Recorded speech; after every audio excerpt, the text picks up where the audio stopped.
Welcome students. Today we are going to start our second lecture 9th class chemistry new syllabus.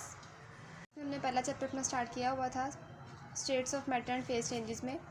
हमने इसकी chemistry की definition और कुछ branches study कर ली थी।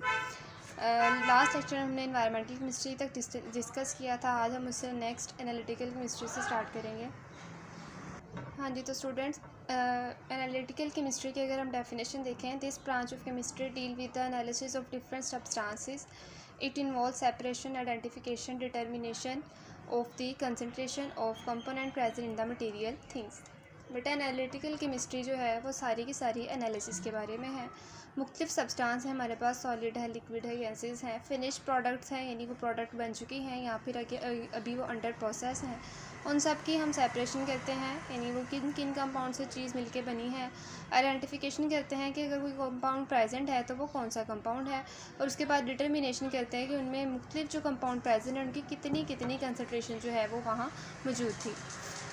नाउ डेज़ कहते हैं कि अभी आजकल के दिनों में एनालिटिकल केमिस्ट्री जो है ये मॉडर्न और सोफिस्टिकेटेड इंस्ट्रूमेंट, बहुत ज़्यादा जो हाई वैल्यू इंस्ट्रूमेंट्स हैं उनमें एनालिटिकल केमिस्ट्री का ख़ास यूज़ है। जितने भी बेटे हमारे मेडिकल लैब में टेस्ट होते हैं उन सब में एनालिटिकल केमिस्ट्री की ही इन्वेस्टिगेशन होती है, यानी इसी का ही यूज़ किया जाता है। इससे नेक्स्ट है हमारे पास biochemistry. It is the branch of chemistry in which we understand life through chemical processes.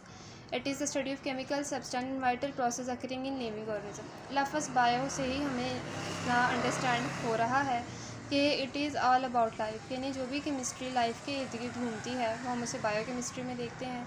यानी लिविंग थिंग्स में, लिविंग ऑर्गेनिज्म में पाए जाने वाले केमिकल सब्सटेंसेस और प्रोसेसेस को स्टडी करना बायोकेमिस्ट्री कहलाता है। इसकी जो एप्लीकेशंस में अगर हम देखें तो protein analysis, carbohydrate, lipid, nucleic acid, इन सबके बिहेवियर को स्टडी करना बायोकेमिस्ट्री में शुमार किया जाता है। इससे आगे है हमारे पास nuclear chemistry. Nuclear chemistry deal with the reaction taking place in nucleus of atom. किसी भी एटम के न्यूक्लियस में यानी हमारे पास एटम सफ़ेयर की शक्ल में और उसके जो सेंट्रल पार्ट है वो हमारा न्यूक्लियस है, उस न्यूक्लियर के अंदर होने वाले रिएक्शन को स्टडी करना न्यूक्लियर केमिस्ट्री कहलाता है. It deals with the radio activity, nuclear process and transformation nuclear of atoms. इसमें हम क्या देखते हैं कि कोई भी जो एटम है वो रेडियो एक्टिव है या नहीं है, वो अपने अंदर से रेडिएशन इमिट कर रहा है या नहीं, न्यूक्लियर प्रोसेस किस तरह हो रहे हैं और न्यूक्लियर प्रोसेस के ज़रिए, रेडियो एक्टिविटी के ज़रिए किस तरह एक एटम दूसरे में ट्रांसफॉर्म हो रहा है. Nuclear chemistry has many application in agriculture, medical and industrial research. Nuclear chemistry के एप्लीकेशन बेटा ज़रात के शोबा में, मेडिसिन में, इंडस्ट्रीज़ और रिसर्च प्रोसेस में इसका यूज़ होता है. इससे आगे है हमारे पास geochemistry. The study of chemical composition of earth and resources mineral is called geochemistry. बेटा जियो इज़ जियोग्राफिया, यानी अर्थ का जो भी जियोग्राफिया है, अर्थ का जो पूरा रिसोर्सेज एंड मिनरल्स अर्थ पे पाए जा रहे हैं उन सब के स्टडी को, उनकी केमिकल कंपोजिशन को स्टडी करना, अर्थ पे कौन से केमिकल कंपाउंड प्रेजेंट हैं, किस तरह प्रेजेंट है, उनको हम एक्सट्रैक्ट कैसे करते हैं और फर्दर उनको किस तरह से उनके केमिकल प्रोसेसेस किए जाते हैं, ये सारा जियो केमिस्ट्री में आता है.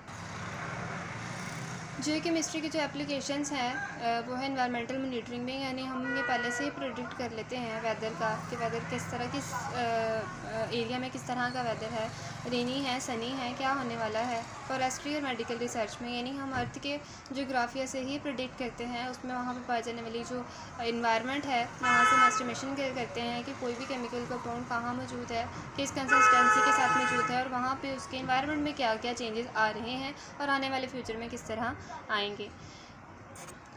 सेकेंड लास्ट जो इसकी ब्रांच है वो है medicinal chemistry. In this branch of chemistry the chemist try to design and synthesize medicine और drugs which are beneficial for Mankind.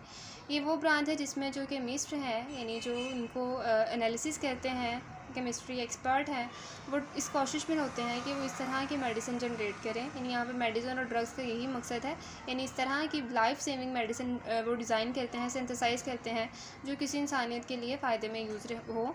It include discovery, delivery, absorption, metabolism of drug in the human body. अब ये जो drugs वो synthesise करते हैं या design करते हैं मेडिसिन, उनका फर्स्ट स्टेप है इनको डिस्कवर करना कि किस तरह मेडिसिन हम बना रहे हैं, किस कंसिस्टेंसी के साथ बनानी है, प्रोपोर्शनेशन उसकी किस तरह करनी है, फिर उसको किस तरह तरह डिलीवर करना है, यानी वो टैबलेट फॉर्म में होगी, सिरप की फॉर्म में होगी, इंजेक्शन की फॉर्म में होगी।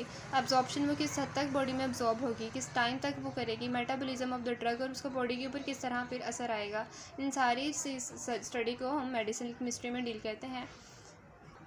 लास्ट पे हमारे पास है astrochemistry. It is the study of molecule ions in occurring in space and interstellar space, यानी हमारा जो स्पेस है उसमें जो भी मॉलिक्यूल या आइंस हैं वो उनकी स्टडी को हम एस्ट्रोकेमिस्ट्री में रखते हैं। यानी एस्ट्रोलॉजी है, इट्स ऑल अबाउट स्पेस, यानी स्पेस में जो भी केमिस्ट्री है, केमिकल रिएक्शंस है। In this discipline, we study the abundance and reaction of atoms, molecule and ions in universe, interaction of these species and with radiations। यानी देखते हैं कि किस abundance के साथ, कितनी ज़्यादती या कमी के साथ कोई भी केमिकल कंपाउंड एटम या मॉलिक्यूल स्पेस में मौजूद है, वो किस तरह रिएक्शन करते हैं, और रेडिएशन के साथ उनका किस तरह के साथ इंट्रैक्शन रहता है यूनिवर्स में। इन सब के एनालिसिस को, स्टडी को हम एस्ट्रोकेमिस्ट्री में डील करते हैं। यहाँ तक बेटा हमारी ब्रांचेस ऑफ केमिस्ट्री जो है वो ख़त्म हो चुकी हैं। It's all about our second lecture. Next lecture में हम स्टेट्स ऑफ मैटर को डिस्कस करेंगे।